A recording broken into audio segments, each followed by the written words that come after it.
here we are again, another big screen Batman related project, sans Batman.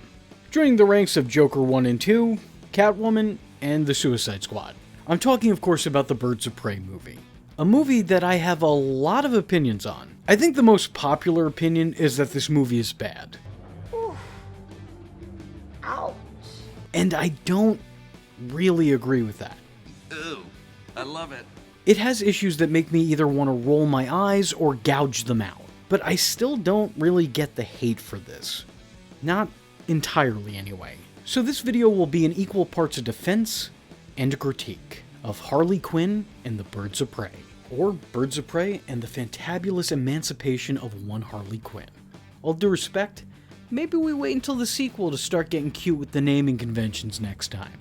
The movie takes place in what was once known as the DCU, or the Snyderverse. Here we go again with those confusing naming conventions.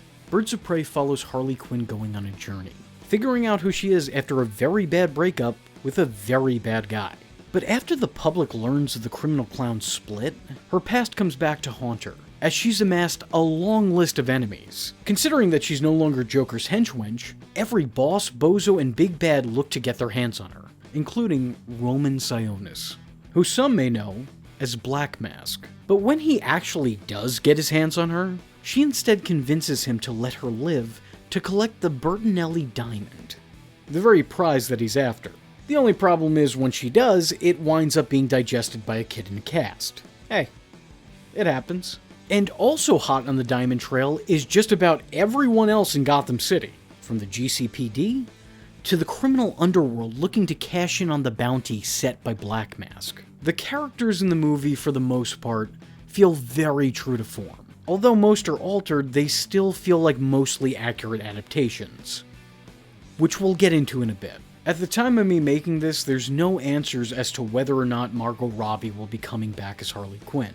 And I gotta say, if she isn't, then she's gonna be a real hard act to top, because she embodies the character's chaotic energy in a way that I can't imagine most others being able to do. She dives deeper into the role this time around, fully embracing the character's unruly anarchy. She's a good lead, and I can't really see the project having gotten off the ground had it been without the inclusion of her Harley. And I'm not just talking because she herself played a major role behind the scenes in getting this made.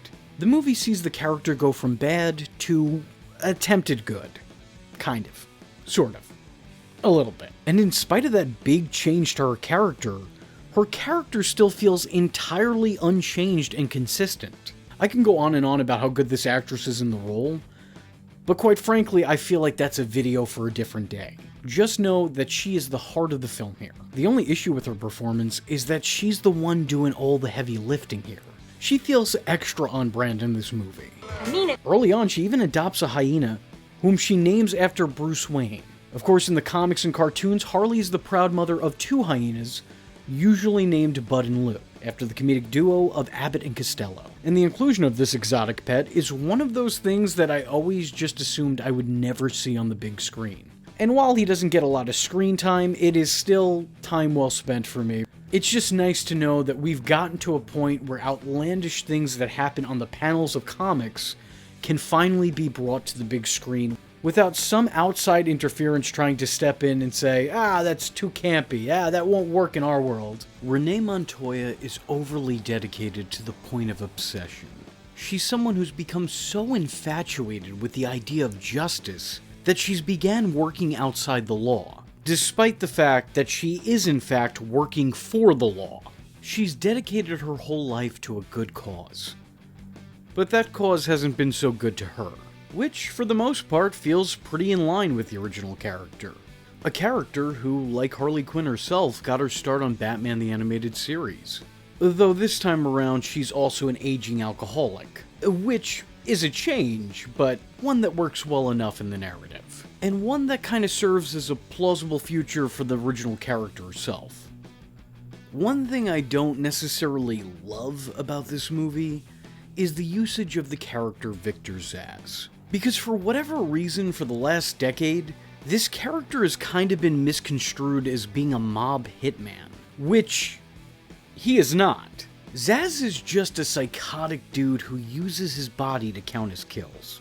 Yet somehow every time he's taken off panel and thrown on screen, whether it be here, the Dark Knight films, or in the show Gotham, he's just made an assassin for hire.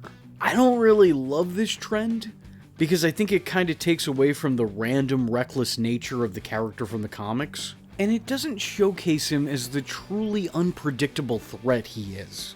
However, in saying that, I should probably also mention that there is some backing for this idea, as there was once a story run in the comics that saw Black Mask fund Zsasz's slaughterhouse. So to be fair, I may not like it, but there is some merit to it. Regardless, I still think the movie made him a little too corporate for my liking. And more importantly, a little too chummy with Black Mask. I don't think in general he should have an employer, but Victor Zsasz should definitely not have a friend. The idea of organized crime feels, well, far too organized for his particular brand of madness. However, the actor playing the part did manage to master the character's effortless creepiness, and did so in a pretty natural and unsettling manner. But I still think overall this is too sanitized for his level of insanity. Aesthetically, I also find this lacking, because while he's all cut up, he's still missing his signature tally mark markings. I heard some people complain that he's not bald, but as a bald dude, you're not going to hear me cry about representation. And in all actuality, Zsasz actually debuted with a head of hair. So, once again, some merit there. Black Mask for me is complicated to talk about, because on one hand, it's an incredibly accurate depiction of the character, but this time around it seems to be showcased under a different light. Because this version of the villain does in fact carry a lot of the same traits as his comic counterpart. He's a mask-obsessed billionaire who moonlights as a crime kingpin. He's the leader of the False Face Society, who despite not getting a name drop, do make an appearance in the movie. Roman Sionis is a suit-wearing bad guy born with a silver spoon, yet he still resents the hand that fed him with said spoon, even getting angry and lashing out at the mere mention of family. The Golden Lions are a family business. Family. He's an angry Nepo baby who's doing everything he can to not be seen as such. However, in the movie, instead of exuding power, he just flaunts wealth. He's over the top and overly eccentric, a narcissistic party boy who desperately wants to be seen as the center of attention, taking issue with anybody who dares steal his spotlight. Someone who spends all of their time constantly showing off no matter how big their audience is. This Black Mask is a lot more unhinged than he typically is in most depictions. Black Mask was always a criminal, but this Black Mask is a full-blown psychopath. He doesn't feel as self-insured and confident. In the comics, he's a criminal mastermind who's in control at all times. But in the movie, he's a criminal idiot who is doing whatever he can to maintain the illusion of being in control at all times. In terms of his look and his attire, a lot has kind of changed on that front, because I feel like the Sionis from the comics would typically wear striped suits and just things that you typically expect a mobster to wear. But in this, he's wearing the most godly things at all times. This man has majored in peacocking his whole life. But what I think is really confusing is that the villain Black Mask, more often than not, doesn't wear his black mask, completely negating why he would call himself such. I mean, most iterations of the character actually have the mask as a permanent fixture for the character, being completely irremovable from his face. All in all, he's fine for this telling of the tale. Ewan McGregor was pretty entertaining. I found myself really enjoying whenever he was on screen. But this performance shouldn't be seen as the definitive version of this villain by any means. Like I said, a lot stayed the same, but a lot changed as well. And I can say the same exact thing for his on-screen rival and off-screen wife, Huntress, who is, without a doubt, the weakest part of the whole movie for a variety of reasons. For starters, we don't get to see the character all that often, and what we do see of her isn't really all that impressive. I mean, her skills are, but her characterization leaves a lot to be desired. The Bertinellis were a beyond rich family who were gunned down for a priceless artifact. Surviving the massacre, young Helena devoted her entire life to getting her revenge on those who took her childhood away. Think of her like Batman if he operated solely on vengeance instead of justice. And while she spent all of these years training, she did so at the expense of her socialization. Due to her spending so much time away from the public, she's not really much of a people person. As a matter of fact, she hardly functions as a person at all most of the time. Severely socially awkward and unsure how to act or react at any given moment. Her development was definitely stilted, which is understandable given the circumstances. However, unfortunately, this development for the character winds up making the actress's acting feel stilted, awkward, and uneven. And because of that, I don't think that she makes much of an impression by the end of things. A character like this would probably need a lot more time devoted to them in order to tell their story, and in order to familiarize an audience with this complex character. A character like this can be likable, but it takes a lot of effort and good writing into doing so.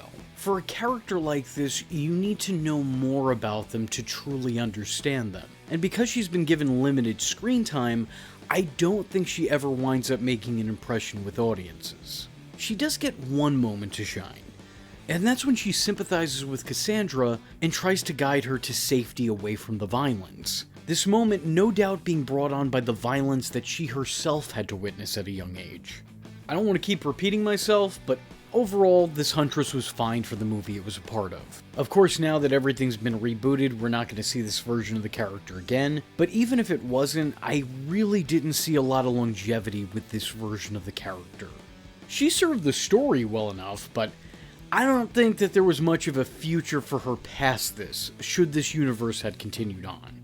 Without question, the biggest grievance I have on this whole film is the character of Cassandra Cain. Spoiler alert here, this is the part of the video where I go on a whole tirade about how the character is better in the comic than it is in the movie. And usually I would try to give you a timestamp that you could skip to, but actually this time around it's kind of important. Hear me out. This is a completely different character. Cassandra Cain is legitimately my favorite female character in the whole Batman mythos. One of my favorite female characters in comics in general. She's a daughter of two assassins from the League of Assassins, brought up since birth to be the perfect weapon, being mute most of her life because her parents decided to neglect speech in an effort to better teach combat. And that is crazy. Then later in life, she becomes the second Batgirl. And this is what she looks like as Batgirl. Man, that is so creepy that I love it. Now try to contrast that to the character from the movie, who is an orphan pickpocket that curses a lot. You can see how those two things are actually nothing alike whatsoever. Now don't get me wrong, I still like the character from the movie. I think the actress did fine enough in the part. I found her entertaining, and I think the character is kind of crucial to further humanizing Harley, as well as some of the birds of prey. Only through this character does Harley get past her own horrible past, so I can appreciate it for what it is. But it is not Cassandra Cain, come on now! What really upsets me here is that this is a piss-poor debut for a character that hasn't gotten the chance to shine in most mediums past comics. This isn't really an adaptation. This is picking a random name out of the lore and assigning it to a new character that suits the narrative. And I don't know how anybody else feels, but I would rather you just invent a new character. If you couldn't find one that suits your means, don't try to mold and twist somebody else into being something you need. Just start up fresh, add a new character, it's fine. And I just want to pause the video to take the time to say, James, buddy, old pal of mine that I've never met, if you're listening to me, please, please, please give us Cassandra Cain Batgirl. That's all I ask of you. I have a wish list. It's one name long, Cassandra Cain. Please write this wrong. I don't have a Twitter, so someone tweet him on my behalf, please. Oh, wait a second, it's X now. Okay, someone alphabet this to him on my behalf. How I feel about this would-be, should-be, will never be Batgirl is very similar to how I feel about the movie's Black Canary. I don't dislike this character. It's just that the character isn't really written to be the character from the comics. She's not the same in design or depiction, so her inclusion here is just kinda head-scratching. I will say that the character they developed for this movie worked well in this movie. She fits in with the world that they made here, but there's nothing about her that's particularly Black Canary-esque. although fun piece of trivia here, this now makes her the second Full House actress to play the part of Black Canary in a Birds of Prey project. The only bird in the Birds of Prey is a talented lounge singer in Black Mask's employ. She's an ass kicker when she needs to be, and apparently that's most of the time. She isn't overly heroic, as a matter of fact she goes out of her way to try to not be, but when she crosses paths with problems, she tries to become the solution. It just really bugs me that she has nothing in common with the Black Canary from the comics. The only way she slightly resembles the character that she's based on is that she has the power of the Canary Cry, and the fact that she's the daughter of a mother who had the same power and first name. It is otherwise completely different. I'm gonna be honest, I think this movie is very overly hated. There's times in my life where I like a movie that most other people don't like, and I get it. I can objectively look at something and realize why it would connect with me personally, but not with the general audience. But this is one of those cases where I really don't get most of the hatred some have for this film. The movie has its own identity, and it wouldn't be hard to pick this one out of a lineup. I know some people seem to complain about the whole, well, let's call it girl power aspect of the movie, but it's the Birds of Prey. They're a team of heroines. Like, if there was ever a time and place for that, it would be here. That would be like me buying a ticket to the Passion of the Christ and then complaining that it was about Christianity. I read some critics complain that they make all the men on the force look dumb or corrupt. But here's the thing. It's Gotham City. The police squad there is corrupt. This has been shown countless times, time and time again, where good cops are few and far in between. She's exceptionally good at her job and passionate about it, which is why in most continuities she's Jim Gordon's confidant. So yeah, her being better here is actually accurate. And the one cop that she's shown to feud with is a crooked cop in the comics. Other people complained about Harley taking credit for the Joker's crimes, except that's been explored plenty of times before. Harley is shown to be more than capable of coming up with her own plans. She may come off as an airhead, but she's actually quite intelligent. Call me dumb. I have a PhD, mother.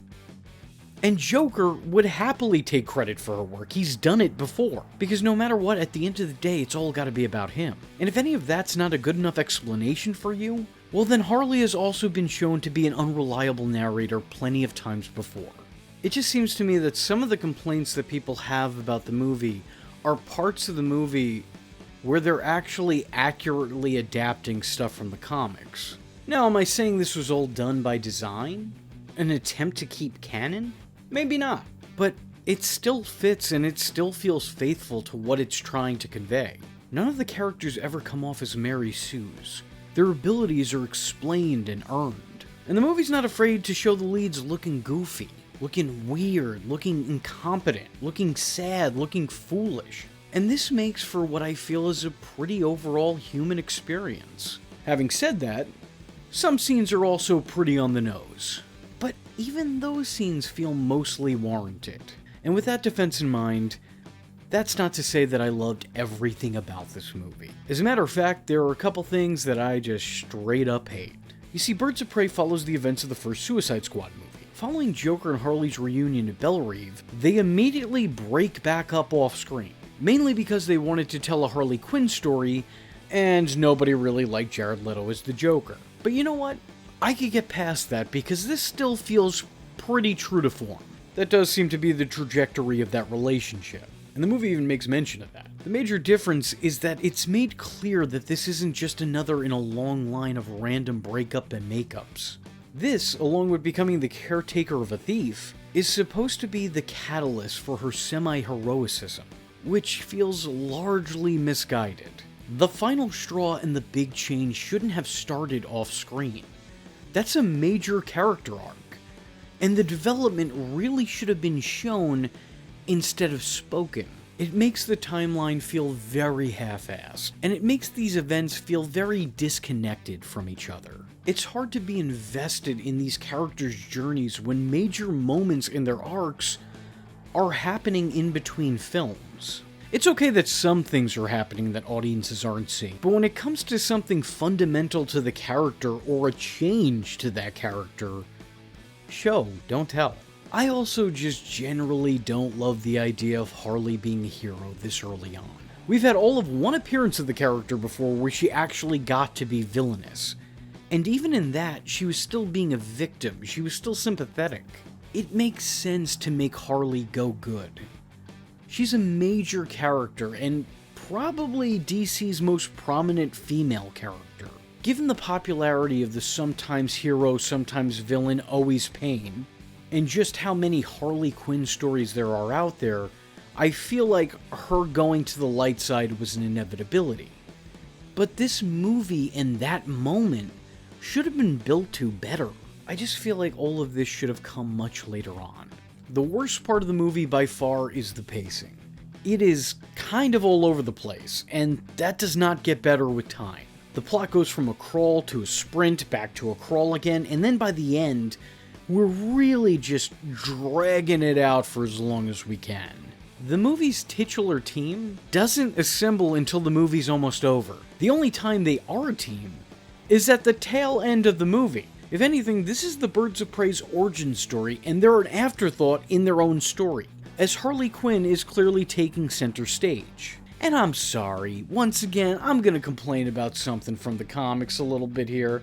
I don't want to be that guy, I'm forced to be though. How do you make a Birds of Prey movie without Oracle? The godmother of the Birds of Prey? The man in the chair?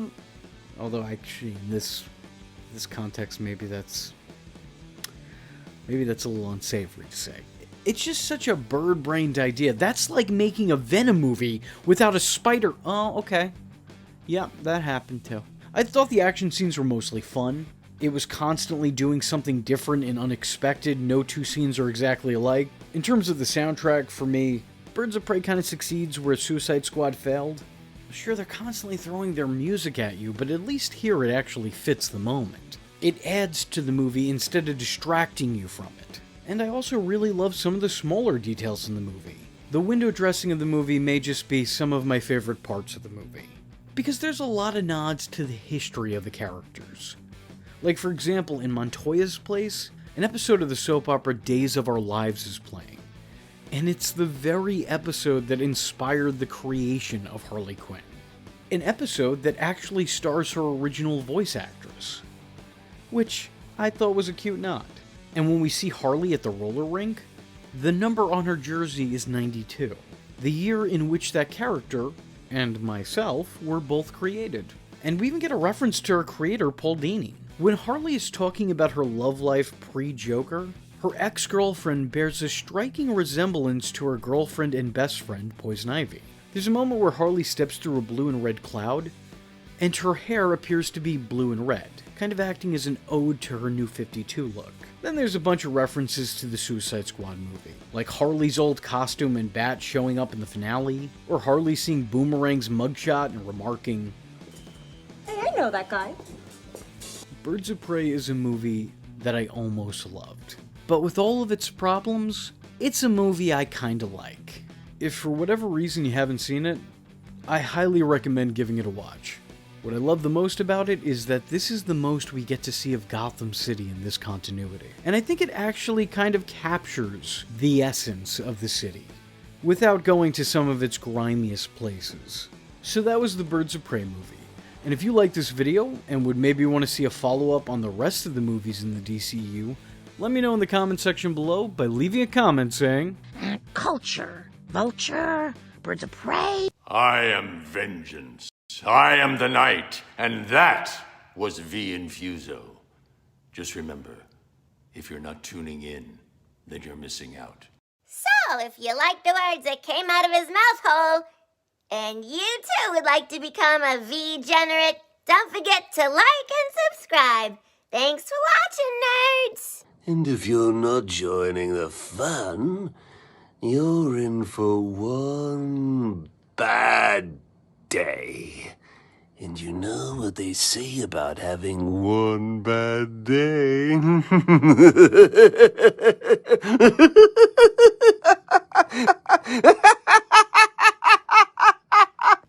Catch him next time. Same bat time. Same bat channel.